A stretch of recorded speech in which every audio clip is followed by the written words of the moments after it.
Hey everybody, how we doing today? So in today's video, I'm going to show you how to refresh the carburetor on a Suzuki 2.5 horsepower outboard motor. So if you have any problems with no starts, hard starting, poor idling, low power, 90% of the time it's going to be due to carburetor issues. So I'm going to show you how to remove it, do a quick refresh, reinstall, get that motor running smooth again. Okay, first step is to get it on some sort of stand. I have these sawhorses I get from Home Depot, $25 for a pair. Put a little 2x6 across it. They've got little notches and it fits right on there. Also, I have a stand I made out of PVC that works as well, but just something to get it off the ground and up where it's easy to work on. Next, we're going to just undo the latches on the front and back. Lift the cover. And just turn it out of the way so we have access to the carburetor here. Okay, just a quick synopsis of what we're going to be doing. We're going to remove the throttle cable by just loosening this Phillips screw and just pulling it out. This is the choke cable. We're just going to pop this clip off and then just lift the lever off. There's actually 2 bolts that run through this vent snorkel and the carburetor all the way to the head here. So it's going to be 1 bolt here and 1 bolt underneath there. Then we're going to unclip the fuel line from the gas tank, which is here. There's 1 vent hose here, and that's basically will allow us to remove the carburetor. All right, the tools that we're going to need for this disassembly, we're going to need a Phillips screwdriver to take off the throttle linkage there. The bolts here, the 2 bolts, are 8mm. A pair of pliers to pinch these little clamps so we can loosen those and slide those off. And occasionally you might need a flathead screwdriver to just pry that fuel line off if you haven't taken it off in a while. But that's all we need for disassembly. Alright, so let's start our disassembly. First, we're going to remove the throttle cable by loosening the Phillips screw and then sliding the cable out. Next, our choke linkage. All we're going to do is pop the little clip off, slide it out of the way, and then the linkage just pops right out. Get that out of the way. Next, we're going to take the 2 bolts off there.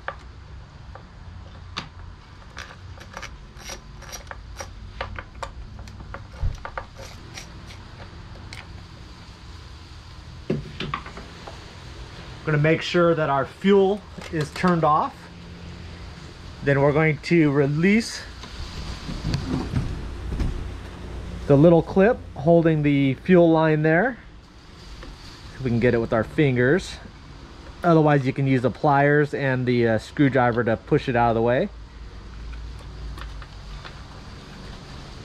This is going to drip fuel, so you might want a container on the bottom. But we're just going to push that fuel line off there. Okay, so now that's off. Then there's just this little vent here that's just going to pop off the air snorkel there. Now that's off. And that's basically it. So we could remove the carburetor from the motor. And that's all there is.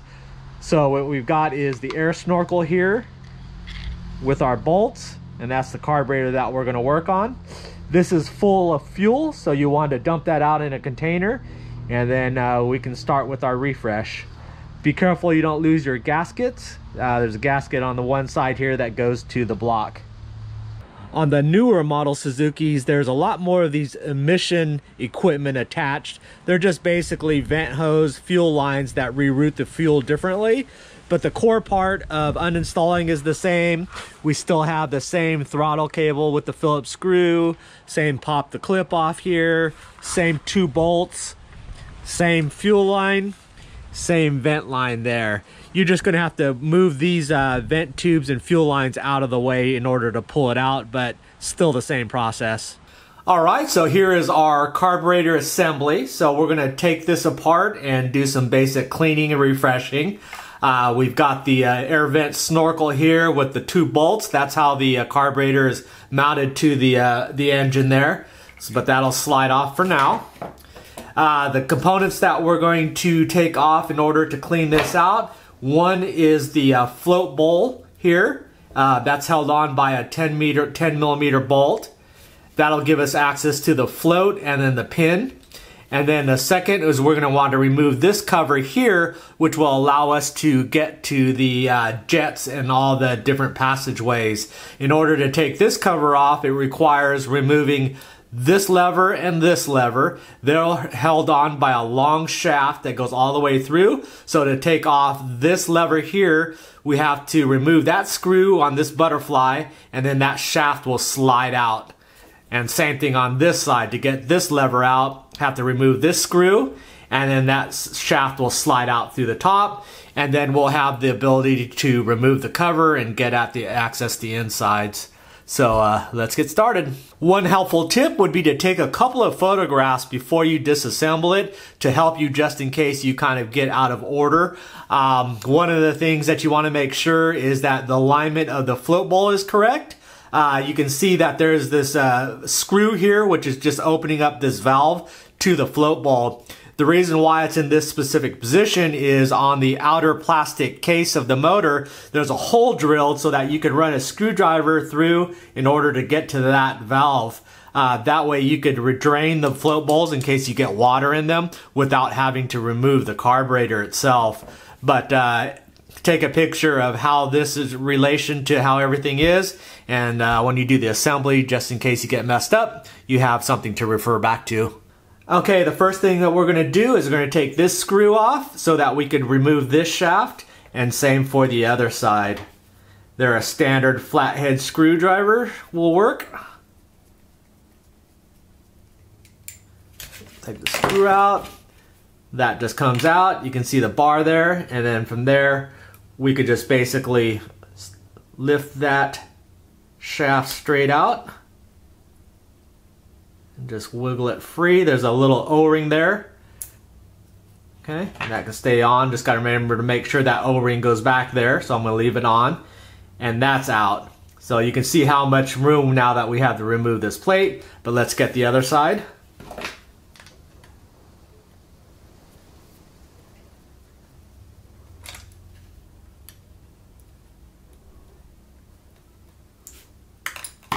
Okay.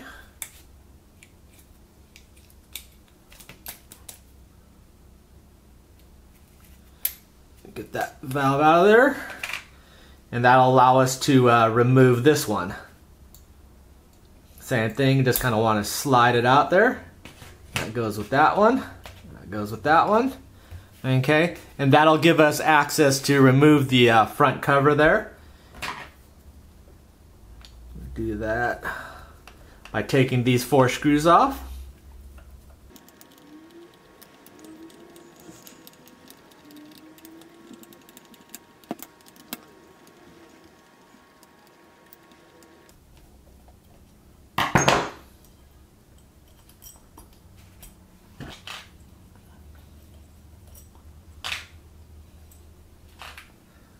And I think we have to take this. This is your idle adjustment screw. So we're going to take that off.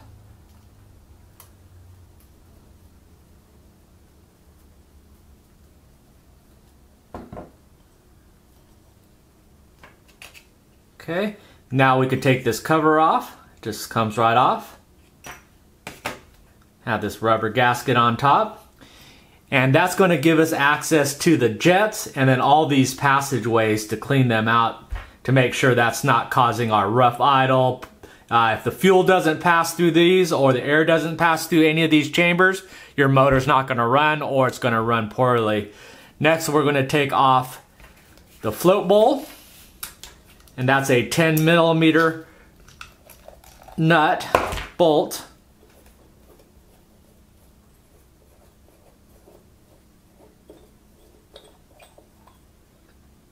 Okay, and that'll give us access to our float assembly.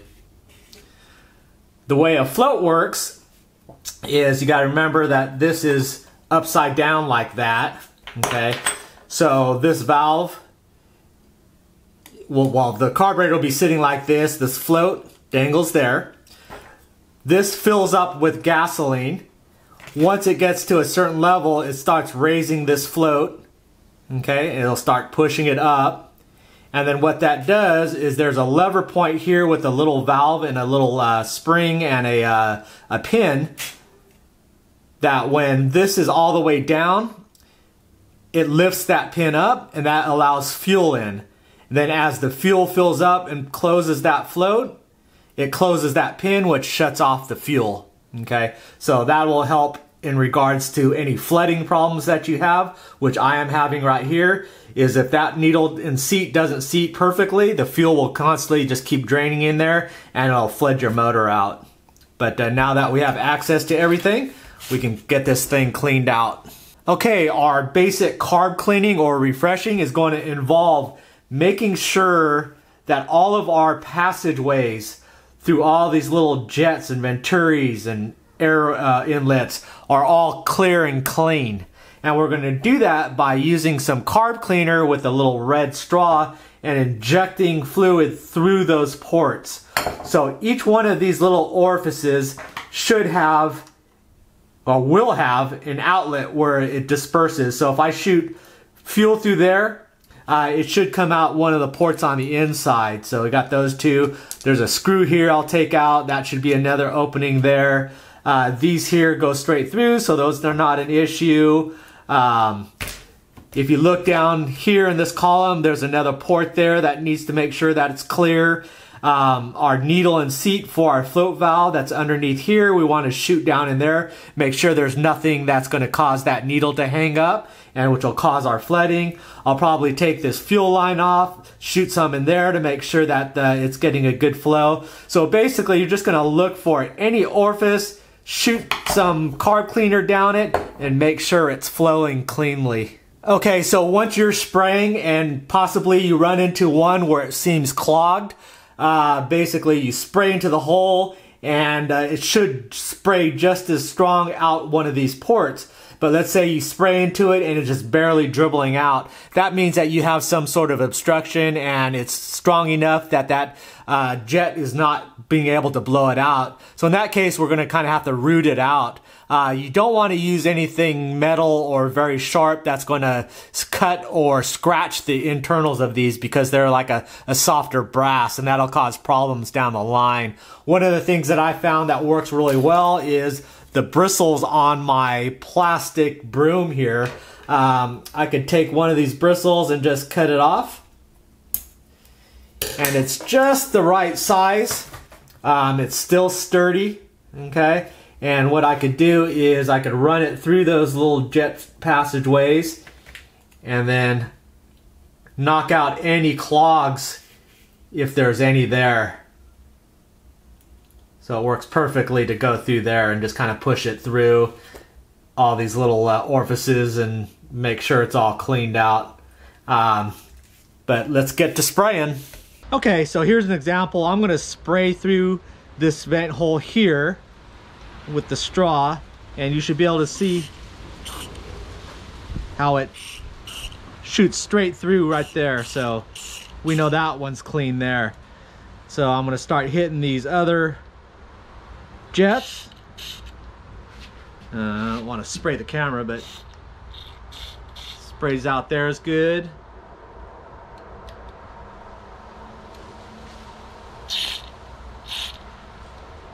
That one just circulates back around there, so that one's good, and vice versa. This is just a vent that goes on the inside, so that's clear. That's just the air vent there. Let's take this fuel line off if I can. And some of them you might just want to try blowing on it if you can get air through it.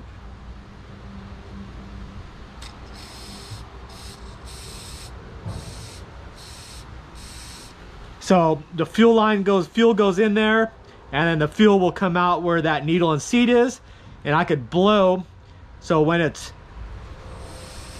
up, air goes through, and then if I blow on it and I push the needle seat down, then I can't blow through it.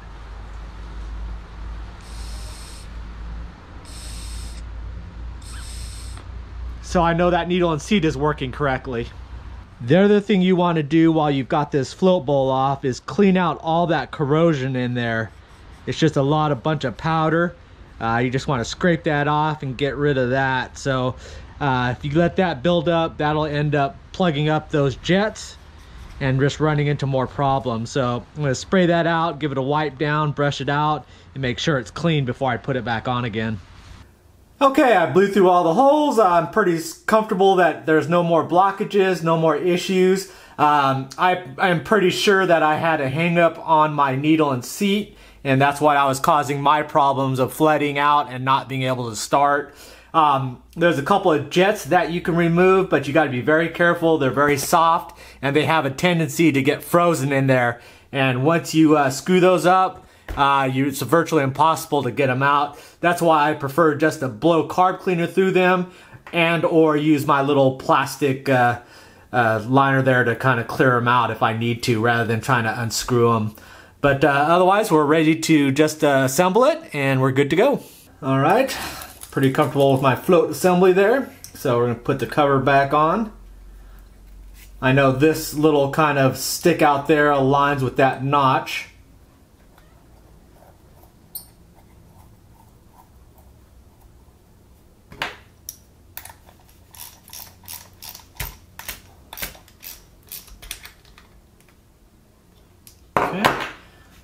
So it's going to sit with the motor over here. It's going to sit that way, and then there's that access screw to get it. It's going to come through the side of the motor here. So I know that's correct there. So we can put our assembly back together on the inside. You can tell how dirty these carburetors get by just looking at this rubber grommet. That's basically the inside of the gasket facing the carburetor. And you see how much buildup of corrosion, crud. I'm sure it's from the water and the humidity gets into the gas, and then you have that condensation and it just creates a muck.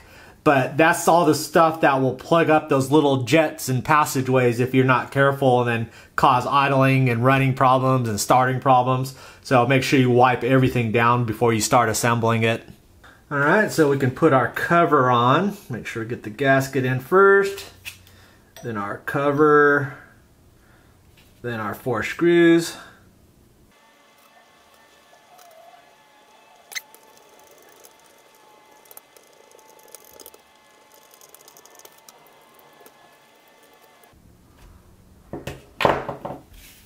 Okay, now that we've got the cover on, now we can start reinstalling all our components here.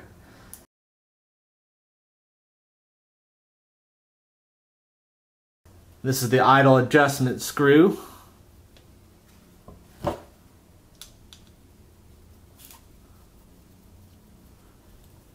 And it just stuck out just a hair there. This will control our idle, so we're gonna have to adjust that anyways. Next, we've got our butterfly valves and then our linkages on top. I think this one has the O-ring. We'll go through here. Flat side is going to be facing the outside.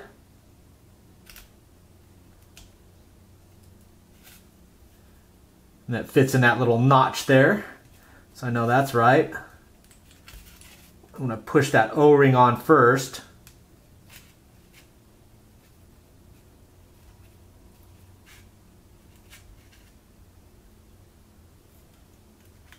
I'll do that O-ring first.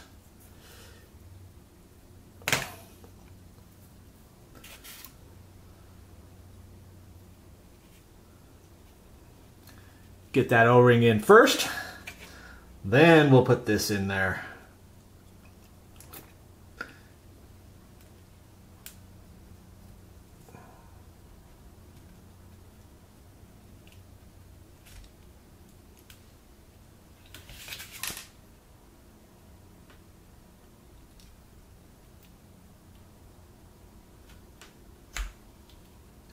Want the flat side facing out.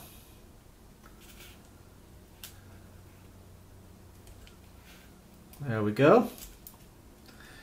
And then we could put on our, got a flat side to a flat side bottom.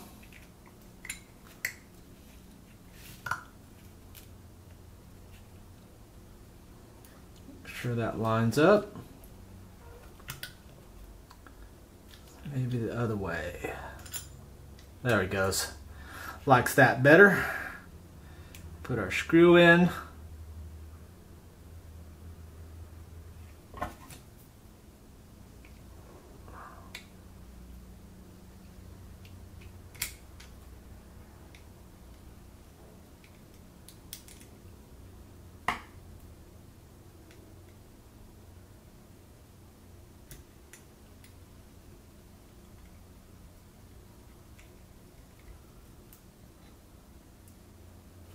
Okay. Make sure that opens and closes good. That's our choke. Make sure that choke works okay. Alright, then we can put on this side. Got that O-ring.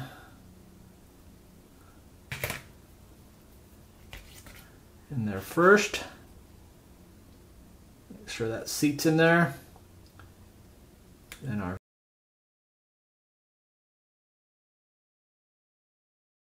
something to look out for when you're reassembling, is specifically in regards to the throttle assembly, is this spring here. That spring is wound so that when you open the throttle and then let go of it, it snaps shut, okay? And if yours is not snapping shut, it's because you didn't get the end of the spring on the correct side of this little divider here where your throttle screw is, okay? So what I had to do was, before I assembled it, I kept the throttle screw off. When I put the shaft down, I made sure that that little end piece of the spring there is on this side of the bracket. And then the actual throttle plate is on this side. And that's what's going to cause that spring action to shut itself. So make sure you've got that before you finish the assembly. Valve here.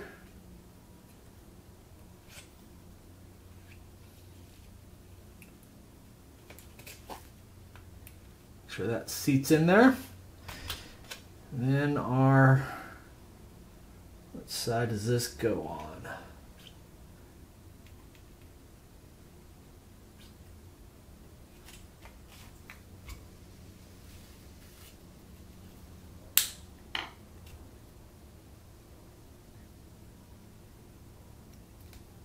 Okay, there's a worn out side, so you can see this side is the one that's going to butt against the arm there, the lever there, so it's got to go in that direction. It's like that. And then our screw.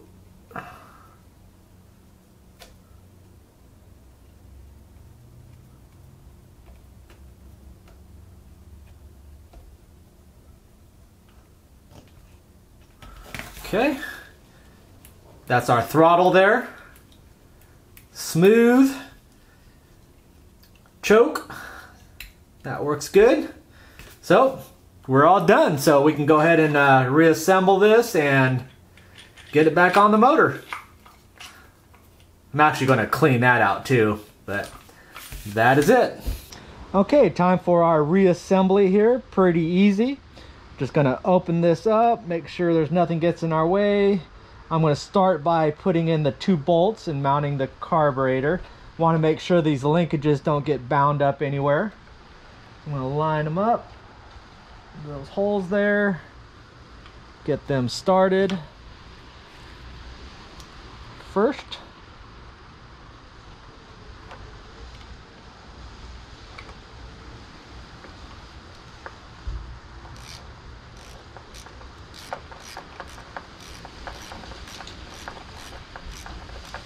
make sure these linkages don't get under anything. Get the other side here.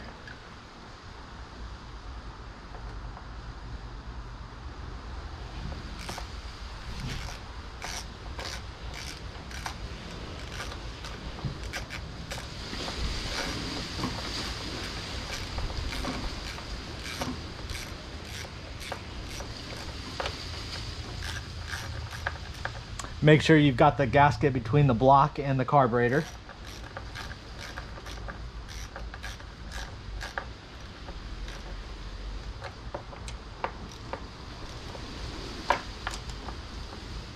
Want it just snug, don't over tighten. Okay, next I'm going to do is put the fuel line onto the fuel tank valve.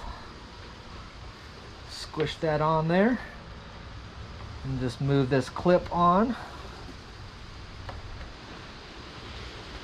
Okay. That'll hold there. Then I'm going to make sure the linkage, I'm going to go ahead and put this little vent line in because that's below the choke. All right. There we go. That's a little vent line that goes to the snorkel there. Then I could put on our choke. That just goes in the hole here, there. And that little plastic just swings back around and just clips it on there. You can check our choke. On, off. Okay. Then our throttle linkage here.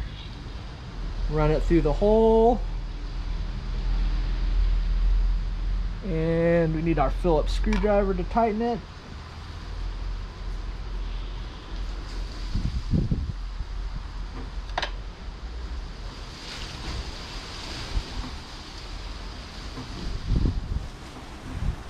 Okay, and that's our throttle there.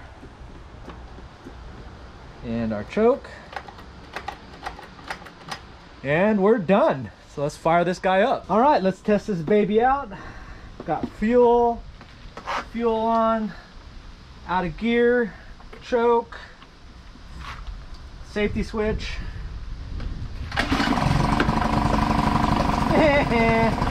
Nice. Look how quiet and smooth.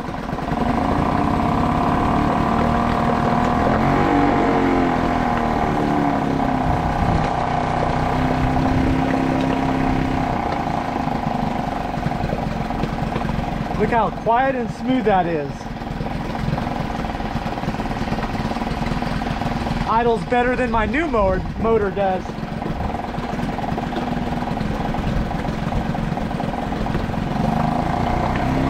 Good P-stream. If you have a problem with your P-stream, I've got a video on how to fix that as well.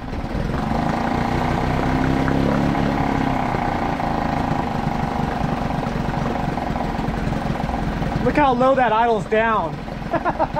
Man, how nice it is.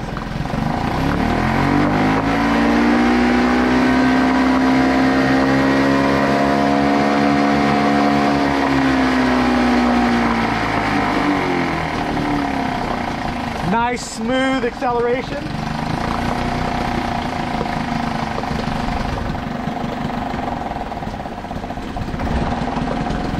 Low idle, smooth. Perfect. Let that run the fuel out. All right, so that's basically how to break down a carburetor, give it a quick refresh or clean. Basically, if you're looking at a situation where your motor is just not starting, the steps that I would go through is number 1, make sure that you've got fuel in the tank. 2, make sure that the fuel valve is turned on. 3, I would check the kill switch on the handle to make sure that that tab did not fall off. 4, I would take a look in the motor to see where the kill switch attaches to. It's basically a ground. Make sure that wire didn't fall off. Next, I would basically pull the spark plug, take a look at it, make sure it's not fouled out, or make sure that nothing got in between the contacts and it's grounding out the spark plug. Then I would take the spark plug, stick it in the spark plug boot, give it a couple of pulls to make sure that it's got a strong spark. Now, if you've done all those things and it's all looking good, but it's still not starting, then definitely I'm sure that the refresh on the carburetor will do it. Also, if you're having hard starting, where you have to pull to finally get to start, and if it's a continual problem, definitely take a look at the carburetor. That'll generally fix it. For me, after I've done it a few times, I could basically dismantle it and reassemble it in about 15 minutes. So it's not a long, big problem. It doesn't require any parts. It's quick and easy, as you've seen. So it's definitely an option to just throw in there if you've gone through those first steps. Also, if you're just having poor running where you're having to idle higher and higher just to keep it running. If you're not getting full throttle, it's kind of flattening out on the top, or if you're getting any missing and popping in between, it's generally one of two things, the spark plug or the carburetor. But really, it's generally the carburetor starts the problem, then it starts running too rich or too lean, or something's not running correctly in the carburetor. That tends to foul out the spark plug, and then that creates another problem, and then you actually have two problems. So even though you see the spark plug is bad, you swap it out, get it running, runs good for a little while, and then you go right back to having a problem again. That's because there's a problem with the carburetor causing a problem with the spark plug. So like I said, 90% of the time it can go back to that carburetor being an issue. So definitely if you have one of these motors, you use it a lot, I would recommend doing it every once in a while, even just for the sake of making sure the bolts and screws don't get corroded and you're not able to take it apart after a while. So just kind of keep it conditioned. But anyways, hopefully you found that helpful. Thanks for watching, and I will see you next video. Bye.